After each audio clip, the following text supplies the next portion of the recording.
మెదక్ జిల్లా చిన్నశంకరంపేట మండలం షాలిపేట గ్రామంలో వ్యక్తి దారుణ హత్యకు సోమవారం ఉదయం 10:30 గంటలకు గురయ్యాడు. షాలిపేట గ్రామానికి చెందిన ఉప్పరి యాదగిరి 45 సంవత్సరాలు ఉదయం తన ఇంటి ముందు హత్యకు గురైనట్లు తూప్రాన్ డీఎస్పీ నరేందర్ గౌడ్ తెలిపారు. సంఘటనా స్థలాన్ని DSP Narender Goud, Rampeta CI Venkatarajagoud, Shankarampeta CI నారాయణతో కలిసి పరిశీలించారు.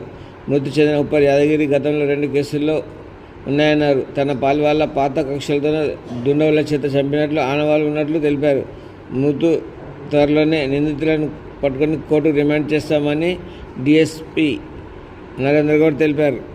10:30 గంటల ప్రాంతంలో శంకరంపేట మండలము షాలిపేట గ్రామానికి చెందిన ఉప్పరి యాదగిరి వయసు ఒక 40 సంవత్సరాలు ఉంటాయి, 46 సంవత్సరాలు వ్యక్తిని పాత కక్షలు దృష్టిలో పెట్టుకొని, పాత పగలు దృష్టిలో పెట్టుకొని 3 వ్యక్తులు హత్య చేసినారని చెప్పేసి మాకు కంప్లైంట్ వచ్చింది.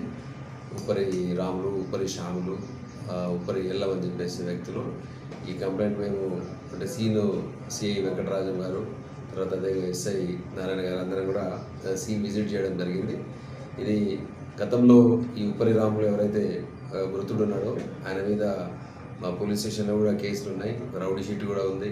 తర్వాత ఆయన గత చరిత్ర కూడా అంటే నేర చరిత్ర కూడా ఉంది. చాలామందితోటి ఏంటంటే ఈ గొడవలు ఉన్నాయి. ఆ గొడవల్ని దృష్టిలో పెట్టుకొని ఈ 3 వ్యక్తులు చేసినారని చెప్పేసి మాకు అంటే ఈ కంప్లైంట్ వచ్చింది. దాంట్లో కూడా మేము పూర్తి స్థాయి విచారణ చేసి దీంట్లో చేస్తాము. ప్రస్తుతం అయితే శవాన్ని పోస్ట్ మార్టంకి పంపించడం జరిగింది. సీను అక్కడ ఆధారాలు ఉన్నవన్నీ పరిశీలించిన తర్వాత రాళ్లతో మోది అతన్ని మృతుడిని అంటే తల మీద బలమైన గాయాలు చేయడం ద్వారా అతను చనిపోవడం జరిగింది. సో దీంట్లో ఇంకా వీరి వెనుక ఇంకెవరన్నా ఉన్నారా, తర్వాత ఇంకా పూర్తి హత్యకు సంబంధించిన అసలైన కారణాలు ఏమున్నాయని చెప్పేసి పూర్తి విచారణలో చేయడం జరుగుతుంది. పనిలో మేమంతా ఉన్నాము. దీనికి మిగతా వివరాలు ఏమైనా ఉంటే తర్వాత కూడా మీకు షేర్ చేయడం జరుగుతుంది. Thank you.